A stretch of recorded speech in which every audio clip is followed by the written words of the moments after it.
Ka! Walang hiya ka! Bakit mo ito ginawa sa anak ko, ha? Anong karapatan mo saktan ang anak ko? Tama na, Violeta!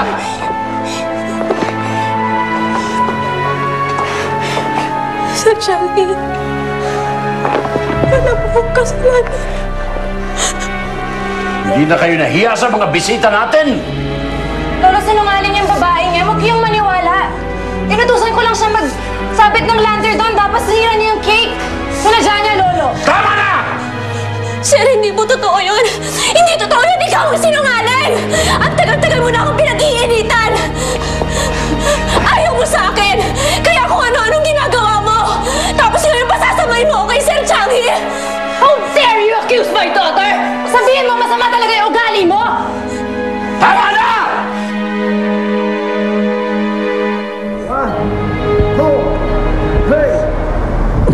Kahit di pa ganun katagal yung training natin, nakikita ko na yung bagsak ng kamao mo.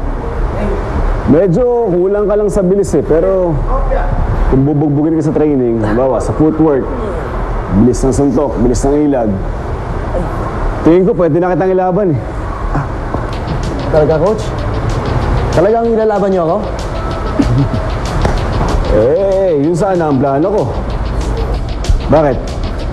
Kinakabahan ka pa ba? Hindi, Coach. Kayang-kaya ko to.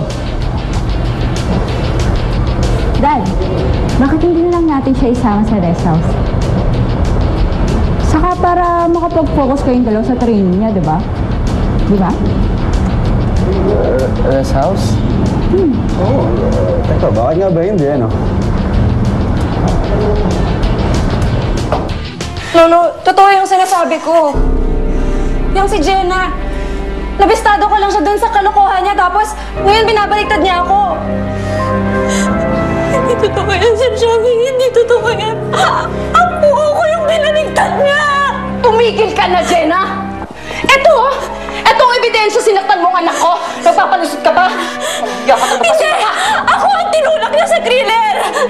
Nakailag lang ako, kaya siya ang nasaktan! Tumigil ka sa kakasinungaling mo! Ano ikaw? Isang katulong ka lang dito! Alina! Tama na, sabi! Ako yung apo niyo eh! Ako yung nasaktan dito! Please, huwag kayong maniwala sa kanya, Lolo. Johnny. Wala akong kasalanan. Wala akong kasalanan, sir.